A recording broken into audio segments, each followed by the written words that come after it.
myself in case you didn't happen to know anything about me. So I teach trombone here, and my family's originally from Slovenia. We moved to the United States when I was like 9 months old, but I never really learned Slovenian, so so I'm like 100% American except for my Slovenian passport. And we lived kind of in the Midwest a lot, mainly in Kalamazoo, Michigan, and I also went to undergrad in Kalamazoo, Michigan, Western Michigan University, studying with Dr. Steve Wolfenbarger. And then after that, I went straight to do my master's at Yale University, studying with Scott Hartman. And after that, I went straight to a doctorate at Northwestern University. And my last job was in Louisiana, and there's a Northwestern State Louisiana University. And they'd always be like, oh, Northwestern up in Natchitoches. And I was like, no, like close to Chicago. So I went to Northwestern, and I studied with Mulcahy, and Randy Hawes, Chris Davis, Doug Wright, and I'm missing someone, Tim Higgins. There were like 5 teachers that all shared the teaching, which is crazy. And then while I was finishing up that degree, I did a 1-year visiting position in Texas at Midwestern State University, teaching all low brass as well as like 2 sections of music appreciation. Oh man. And then I went from there to a 1-year position at LSU, Louisiana State University. And when I was reapplying for that, I actually was offered a position at Maidal University in Thailand, but I turned it down because I ended up getting the tenure track position at LSU, and now I'm here. So it's great to be here. Yeah. Thank you.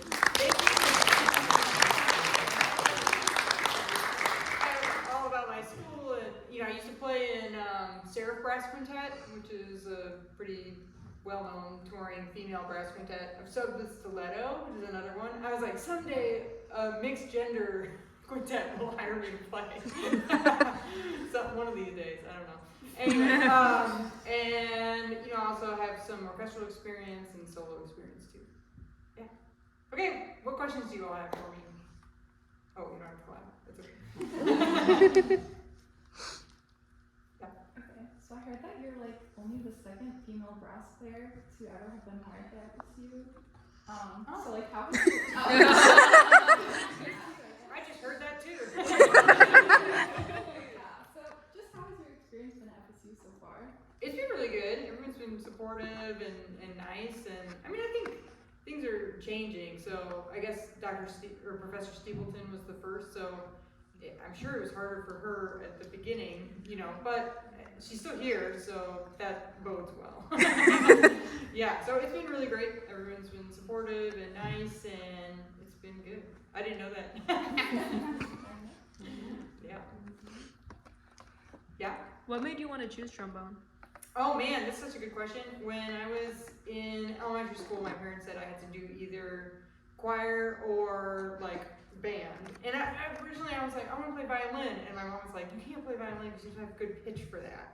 So then I picked like the only other instrument where that's also super necessary at first. It's necessary for everything eventually. And then I was like, okay, well, violin's out. Definitely not choir because singing's gross at that time, as I thought. And then I wish I could sing better than I do, but. And then I went to my sister's band concert. She was like 4 years older than me in school, and there was a girl who was playing first trombone, and she was on the right side of the ensemble. So for you guys, she was like here. And normally, like if someone's there playing trombone, their bell is closest to the audience, and their slide's kind of hidden, and it doesn't look that fun. But she only had like 3/4 of her right arm, so she played her trombone like inverted. And then the whole concert I was just like watching the slide, and it looked like so much fun. And I was like, I want to do that. And then like I remember we went to an instrument petting zoo when it was time to choose an instrument, and I picked it up and I just played notes, and they were like, okay, that sounds good, you can do that. So my parents were like, don't you want to try anything else? I was like, no. Yeah. Did some of your family like musicians or? So I think my dad's grandma had a nice voice. My dad played piano a little bit, but I think he ended up having some issues with stage fright and like, cause they made him play everything from memory, and then he had to go up and play something, and then nothing came out. And I don't know if you guys watch like Only Murders in the Building. I think he went to the White Place or whatever. I love that show. The White Room. Anyway, so it's just me. And I have a small family. Like both my parents are only children, and I have a sister, but she played the flute and it wasn't good, I don't think. Yeah. What was the most fun or craziest musical experience you ever had?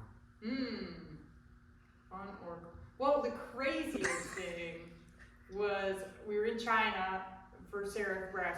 We had a tour, and it was like our last day of the tour, and it's like, how many of you have been to China? Have any of you been? Okay, so it's okay. You'll have your chance. But so I remember like it was we're all tired because there's jet lag. There's like 12 hours time difference, and touring is hard because you're traveling from city to city, and hotels and all this stuff.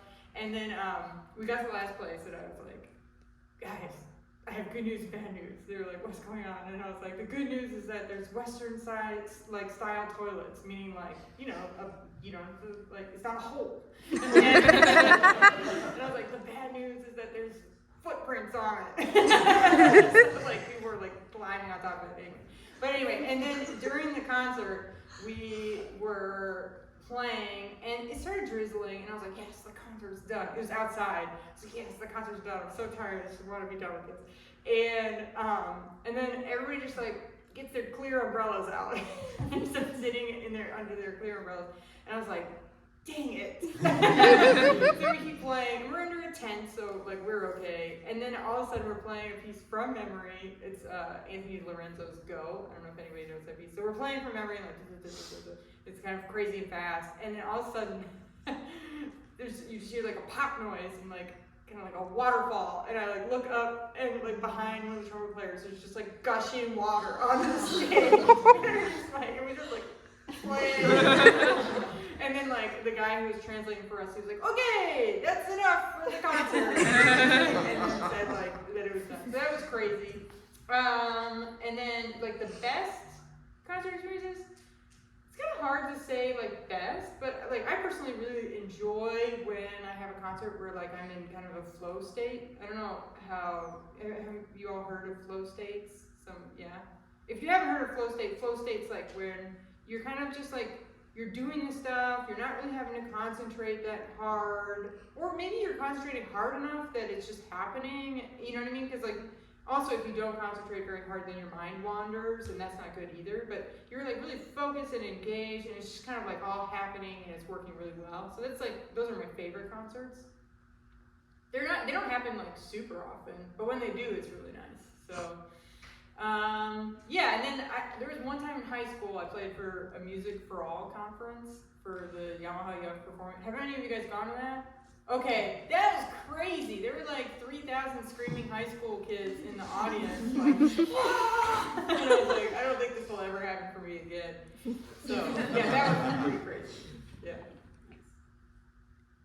Any other questions? Yeah? Did you ever have any conflict with choosing music? Like, did you ever feel like you were called to a different path, or did you just always kind of know that you wanted to do that? That's a really good question. I didn't really feel a ton of conflict.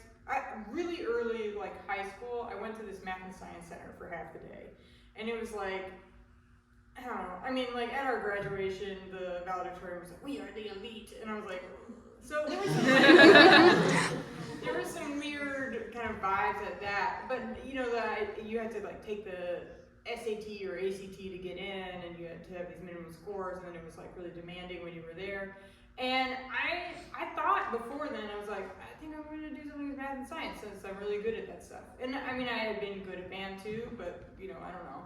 And I just started taking lessons in middle school. So I think early high school, but then like the math and science center like drove it out of me because they had some like really bad, like my biology teacher would turn she would pass back the tests from the highest grade to the lowest grade.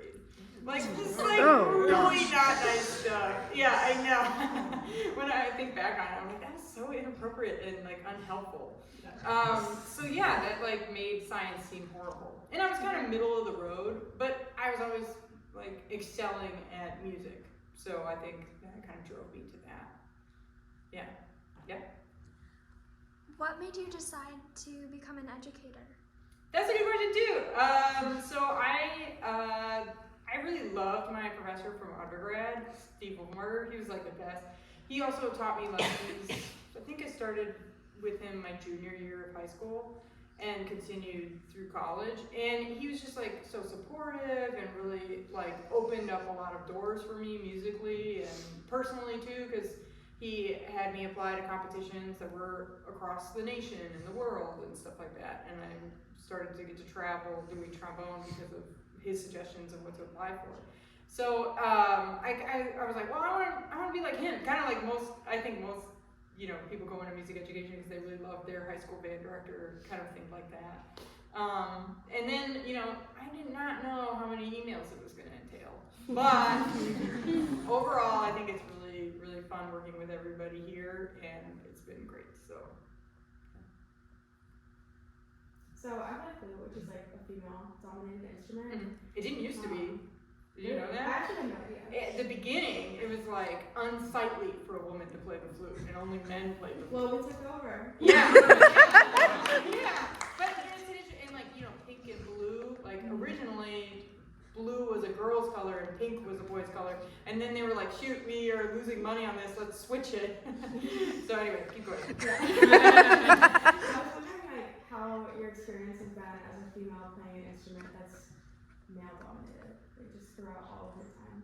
Yeah, I mean, I think it's been good. I feel like people have been nice to me. I think when I was younger, if like someone wasn't nice to me and like they were a guy, I kind of just assumed they were jealous or something.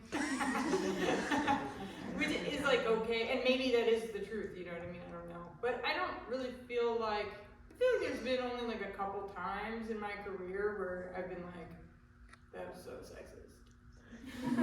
But to be honest, like I think it was the kind of stuff that would have happened no matter what my career was. Like once we had a serif concert and the presenter gave us like programs. He was like, "Here for your scrapbooks," and I'm like, "This is like my job, not like I'm gonna go home to like a family of 10 and be like, look at all the fun I had when I was in Texas." So I don't know. But I mean, I feel like that happens anywhere. The typical thing is like when you say something in a meeting and sometimes like a guy says the exact same thing and everyone's like, "Good job, guy." But that would happen in any job. I think the time that it was the weirdest was when I played in Armenia, because they had never had a woman play in the brass section before. And then I remember like in the breaks, it was like, if you smoked cigarettes, that was like, anybody could talk to anybody. But if you didn't smoke cigarettes outside, it was like the women were in little clumps, the men were in little clumps, and like there wasn't really much intermingling. And I remember asking one of the orchestra members about it. His name was Nadak, and he was a flute player. He was a really great flute player. And I was like, Nadak, it's so weird that the orchestra doesn't intermingle the men and the women in the orchestra. And he was like, "Oh, well, it's just they have different interests. Like the women like cooking and the men like, blah, blah, blah." And I was like, "Nadak, you like to cook." And he was like, "Oh." So I don't know. And I mean, and couples would hang out, so he would always be with Iveta, his girlfriend, but I don't know. That was weird. What other questions? Did you like seek out like the serif brass quintet? Did you seek out like a primarily female group, or like were they just like, we have a trombone thing and you're like, this sounds cool? Yeah, I kind of fell into it. Like they were kind of in a jam because somebody just had left the group because they were about to start a DMA program. And then actually Alexis Smith, I don't know if you guys know her, she works for Shires now. So she was in the group before I was. And then they were like looking for someone kind of last minute, and they called me and they were like, in 2 weeks, do you want to come and play? We're gonna rehearse like 3 concert programs, and we're going to have a concert at the end of the week and play mock concerts at the end of the week. And then we're gonna go on a tour to Finland and record a CD. And I was like, yeah, sure, let's do that. So it was kind of a crazy summer, and I didn't tell them this, but I had a class in between. Usually like summers are pretty free, but LSU had offered like a class kind of about course design, and I took it, but it was like all day long, like 3 or 4 days, like right in the middle of my practice time. So I was like going and practicing and then going to class and then going and like listening and practicing and sleeping.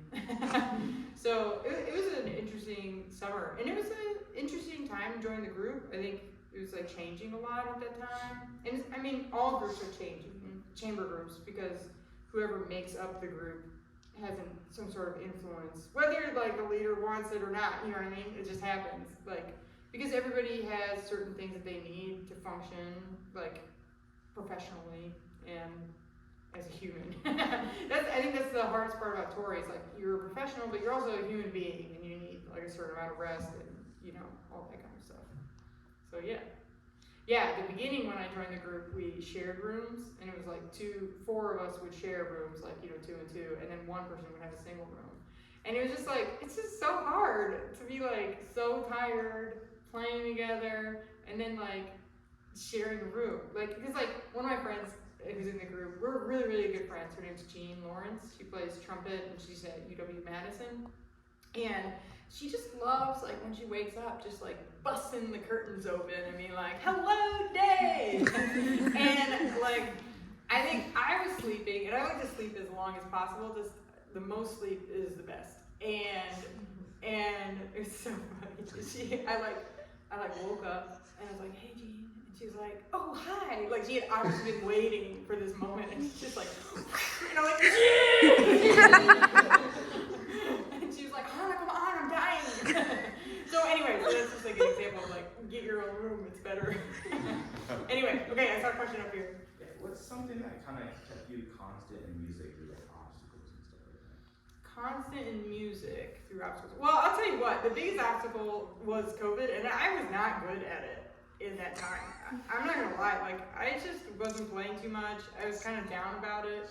You know, a lot of people were like, why do we need to continue music during the pandemic? Because blah, blah, blah, blah, and, you know, all these things. And I was just like, I don't know, I like to play for people, and if I don't do a lot of that, it's hard for me to work on it. You know what I mean? So maybe that is what it is. It's just like making sure I can play for people.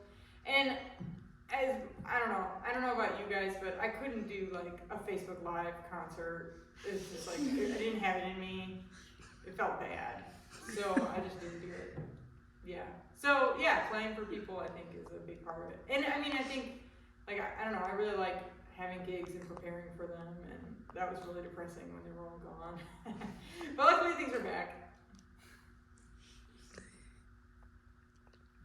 Yeah. So you mentioned like you've had like a few different like, I guess, jobs.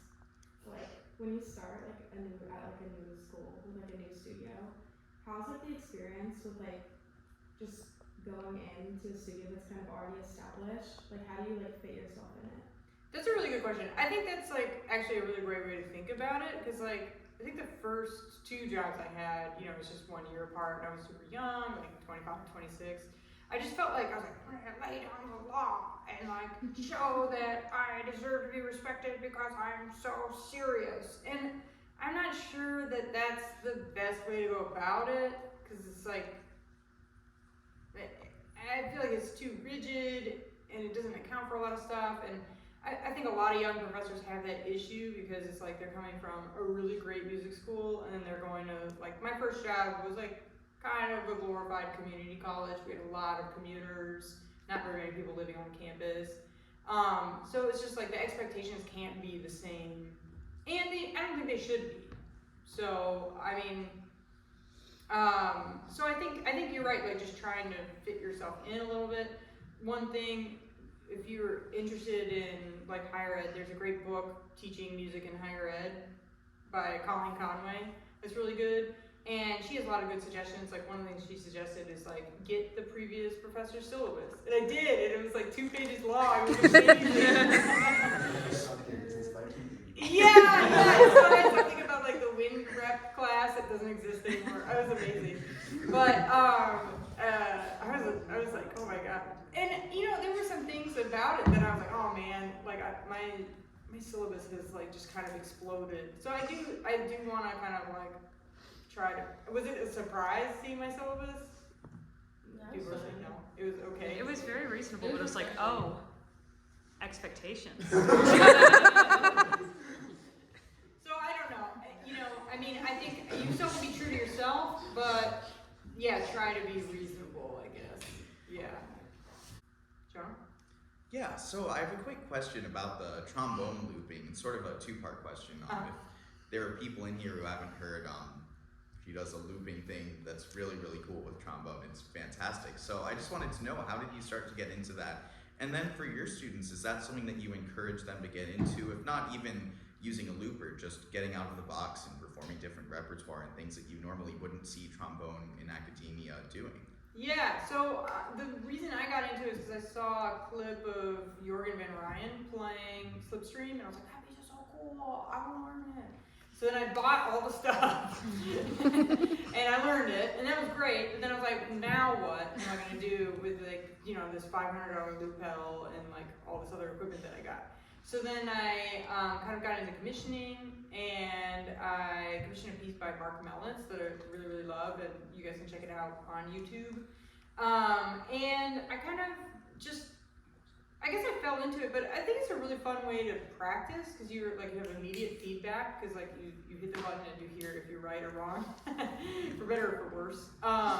And it's been really, really fun working with that medium. I also like playing other stuff with electronics and stuff. You probably know about Mountaintop. Yeah, that's a really like nice thing that I learned last year. And I was like, I feel like you guys do it all the time, but trombonists don't usually play it. And in terms of like recommending students, or like, I don't really require them because it's kind of expensive to get into it. Although you can get like a stomp box for like $50, I think, just like a single looper from Boss, so that would be kind of nice. But I have plans. Right now, one of my friends in Louisiana is borrowing my old loop station, because I have two. I have like the new one that I use for the recording, and then like an older one that I've been using for a while before that. So I have plans to like bring it back, and then if somebody wants to borrow it, they can like from my studio. So they can borrow it, they check it out or something. And then I do have plans to like commission some more pieces for it. So with we have a first year professor grant we can apply for, and I want to apply to have some new pieces for the pedal. Maybe another one from Mark, because this is good. Yeah, and then I kind of found another one. If you're interested in finding more, you know, there's a Warm Family Hug by Nick Platoff. I played it for my interview, and it's really great, but he didn't even have the sheet music, I just transcribed it. So that was kind of nice. I need to work out some other stuff on it, but yeah. Yep, Jean.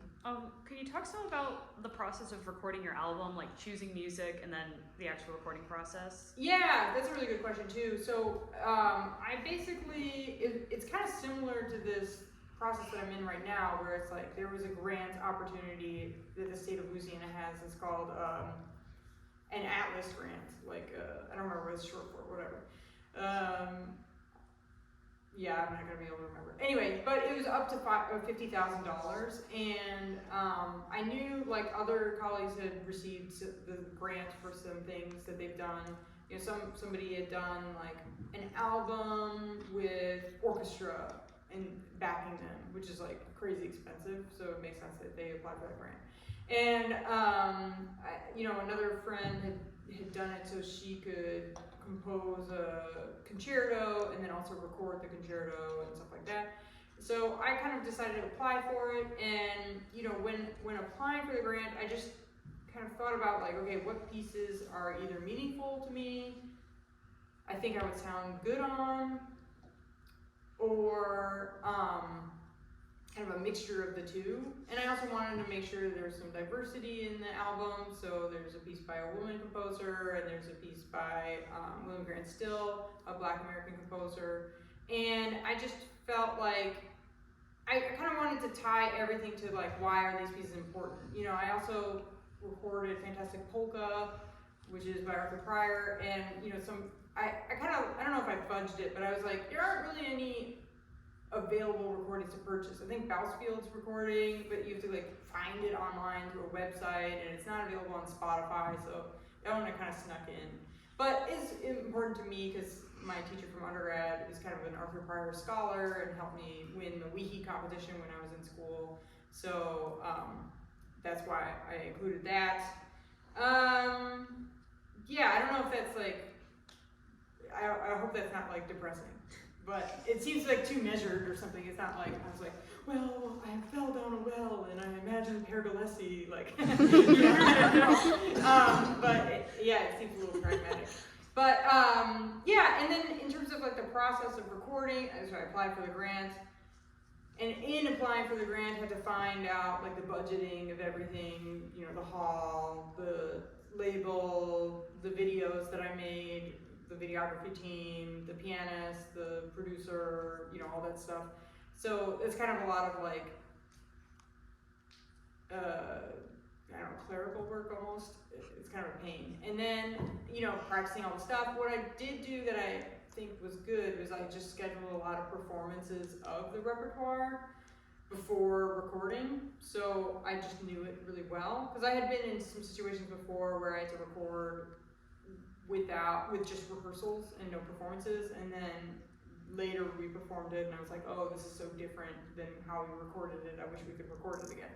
So that's kind of, although I'm sure that'll still happen in the future. Anyway, yeah, so I think that was kind of that. The recording itself, I didn't realize how exhausting it was going to be, because it's just like you do like 2.5 hour chunks, morning, afternoon, morning, afternoon, morning, afternoon. And I bit my lip while eating a falafel like the day before we started recording. It's just so dumb. It was like, luckily it wasn't like on my embouchure, but it was near. So I was like ibuprofen city. Yeah. Yeah. Anyway, does that answer most of it? Okay, good. Yeah. I don't know how to phrase this, but I'm gonna try my best. Like, have you struggled with burnout, and what things would you like recommend to do, kind of like return to that place where like you feel more like passionate about something, if that makes sense? Yeah, I mean, I have had some like moments where I'm like, oh, what am I doing? Namely like COVID, for sure. I mean, sometimes I think maybe it's just a sign you need a break, and like actually taking a real break. What do you play? I'm actually not a music major. Oh, okay. I play clarinet. Oh, okay. But you know, I guess the nice thing is like, because there's like a physicality to brass playing where it's like, if you take too long of a break, you come back and that sucks because you're out of shape, you know, kind of thing.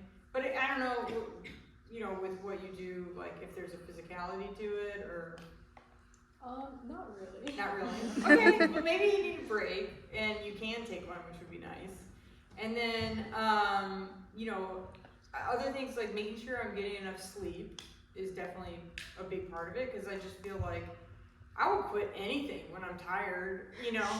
I don't know about you guys, but that's how I feel. And then also trying to exercise. I know these all seem like outside of the realm, but like if I exercise, I feel like I can take on more stuff than when I'm like kind of couch potatoing.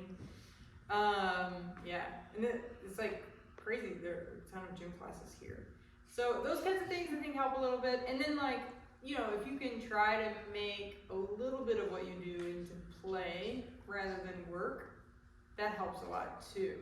So, I mean, for me, some things that have burnt me out in the past was when I was trying to do what I thought other people wanted me to do, rather than figuring out like where does like what other people want me to do and what I want to do intersect, and do that. So I don't know if that helps. It does. Okay, good. Yeah. Other questions? Yeah. I think that's what you just said about like what other people wanted to do. Are you talking about like music wise?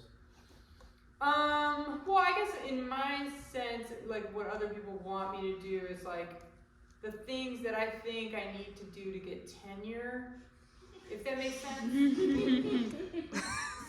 I don't know, it's hard, you're really far from that part of your life. But, you know, you could imagine, I think for you guys, like if you think about like let's say your teacher wants you to work on your articulation, you know what I mean? And they give you a specific exercise, and you hate the exercise. You could like ask them like, hey, are there some other exercises that are similar to this, and try to find one that you like, you know, something like that. Or you could just like put the exercise away and not look at it. You know what I mean? So, or do it and feel burnt out, you know what I mean? So those are all kind of options. But I think if you kind of try to find like, or yeah, I didn't really like that exercise, but I tried this one and I think it's helping. Like I think the average teacher is happy as long as your articulation gets better and doesn't really care if you did exactly what they told them. Now, this is dangerous. It's like if I assign you an etude, do that etude. Okay, good. Yeah, I don't know if that helps. You know, it's like later in your career, I think, is when you get to the part where you have more choices. And some people find like a lot of choices super freeing. But for me, sometimes I feel like when there's too many choices, I feel like kind of overwhelmed. So sometimes I kind of create fewer options for myself in some ways. Does that make sense? Yeah. Yeah. Speaking of moving into tenure, so I'm a doctoral student. So what were you doing towards the end of your student career into your college career to kind of help that you look back now like, oh, I'm so glad 5 years ago me did that because this is really paying off. Like in school, like when I was in school, like finishing yeah, towards the end. I mean, I guess for me, like I powered through the degree and I finished it in the minimum time required. I just think I've seen a lot of colleagues like who left their DMA dangling, and then they're paying tons and tons of money for sustaining credits and things like that, and it's just like, why don't you just finish? And they're like, I know. So like I just decided like I'm gonna spend the minimum amount of money doing this. It's gonna be 1 year and I'm gonna be done. Because the way it works at Northwestern is like you have 2 years of coursework, and then your third year you start paying the continuing credits and you finish, kind of thing. So that's, I guess, one thing that I was really happy about. And then, I don't know, I think like I had an opportunity to go to Michigan State University and have like this like $25,000 a year grant stipend thing that on top of tuition, you know what I mean, paid for. So it was like, I was basically gonna have like a little salary and stuff. And then the other option was to go to Northwestern, and the stipend was like $6,000 a year, and I even like, Kay was so funny, he like called me when he was like on a plane, and he was like, tell them whatever you need. And then I asked if I could like, get an increase, and they were like, no. So I was like, dang. But I did decide to go to Northwestern, and I do not regret it, because I think it was like, I had a lot of experience. I got to play the Chicago Symphony, and I got to, hear Chicago Symphony play all the time. I would go like all the time to go, hear them, and it was cheap, and it did take some time. So, actually, driving to Jacksonville and hearing Jacksonville Symphony, it's probably not that different than like taking the train down. And you could say, well, you could do homework on the train. And it's like, not really. It's like stopping all the time. There was once this guy was like peeing on the train. Everybody had to leave. So it's like, you gotta keep an eye out. I was like, it's not raining. And then all of a sudden I was like, oh my God. Anyway, so I'm grateful that I did those things, and I'm not grateful that I saw that, but I did. Last time I was on the L. Really? Oh my gosh! Chicago. Yeah. So I guess, and then I think in general, just taking risks has been beneficial. Like playing stuff safe I don't think I wouldn't be here right now if I had done that. Because I had the opportunity when I was at my first job at Midwestern State to stay. They had offered me the position when they found out that I had a final round interview at LSU. And I was like, well, can I have until after my interview to decide? And they were like, that doesn't work for our timeline. Even though they had held off offering it to me for 6 weeks or so. And then I talked to my parents about it, and I'm lucky, I had the support of my parents, and they were willing to help me financially if I needed it. And they were like, well, why don't you go do this LSU thing, because it seems way better. And then if it doesn't work out, you can move back to Chicago and freelance and do some stuff like that. So that's what my plan was, but it worked out. Yeah. Yep. What were your specific degrees when you went to school? I did all performance degrees. But I kind of wish I had done an ed degree, because when I first started teaching, my teaching was a disaster. Yeah, because I didn't do really any college teaching until I started, because I didn't really work with the undergrads at Northwestern. They all took with the teachers. So yeah, and I have zero classroom management skills. Trauma studio can tell you. The other day I was like. I don't think that's right.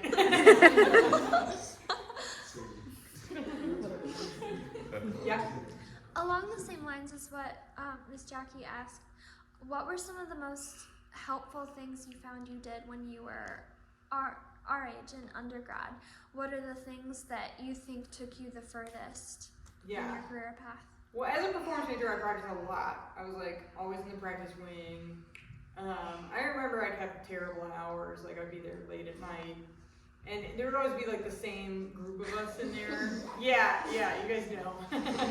and staying out of that lounge. Stay out of the lounge. Yeah. First of all, if you guys stay out of the lounge, like it'll make my life better, because sometimes during lessons it's like you can hear all the noise from the lounge because my door's right into it. But yeah, I mean, trying to stay out of there. Some things that I wish I had done differently, like I was so worried about getting A's, and then I felt like sometimes I didn't really learn some of the material well because I crammed so I could get that A, and so I kind of regret that. And I regret taking ocean systems because it was an easy class, because it was the only class I didn't get an A in. So just let it be a lesson to you. Sometimes if you take the easier class, it's harder to kind of stay engaged. Yeah, I don't know if that helps. Thank you. Yeah, good. Yeah. So for me, sorry. Okay, I have a two-part question. Whenever anyone mentions that they've performed internationally, I immediately they're famous. So for me, it's really cool that you've done that. So my first part of my question is, how do you get to do that? And then the second part is how is it different performing internationally than it is in the States? Okay, all right, that's a good question. I mean, so number one, in how do you get to do that? Well, I mean, I think it's just you kind of climb up the opportunity ladder, you know what I mean? But I remember I feel like there's opportunities here to do stuff internationally, in the student groups, right? Somewhat. Costa Rica. They sent us an email about it. Put together a chamber group and did that. Yeah, Jonah did it, right? Yeah. So we asked him about that, because that was my first. I would say, aside from competitions, my first international thing that I had done was a tour to China with my undergrad wind ensemble. So if you're kind of practicing a lot and getting toward the top of the studio, then you might kind of be offered more of those opportunities. And then there's music festivals that are international too. I did the Ames in Graz in Austria. It's like the American Institute of Musical Studies. It's more like an opera program, but they have an opera orchestra that you can play in. That was like really fun. So, just apply to stuff. Then you see like, Pacific music festivals in Japan every year. I applied to that so many times. I was waitlisted every time. That's my dream. Yeah, but yeah, and then in terms of, what was the second question? How is it different like playing internationally than it is here? I mean, you're tired because you're like really out of sync with your body because your circadian rhythm's messed up. So that sucks. But I mean, the audiences are a little different. Like, so I don't know. So and it's interesting. Like, even depending on where you go in the same country, things will be different. So when I went to China, like everybody was filming us with like the Chinese version of Snapchat. So sometimes like 10 seconds after we played something, it would play back like what we had just played really loud on their phone in the audience, which I thought was like bizarre. But we kind of got used to it after a while. But then when my boyfriend played in China, there was like they had these guys on the sides that would, with laser pointers, and if they saw someone's phone out, they would like stick the laser pointer in it. Which just sounds like the best job ever. So their screen is like blowing up red, you know what I mean? Yeah, but, so, and I think it could damage the phone. But, yeah, so I mean, those little things are different, and also like humor is different in different countries, and sometimes you can describe something as humorous here, and then like I remember I played Fantastic Polka with the quintet in China, and I described it as humorous, and then like our translator described it, and then nobody ever laughed, and I was like, there's something lost in translation here, so I just ended up like dropping that aspect of the speech. Anyway. I think it's cookie time, right? I don't know.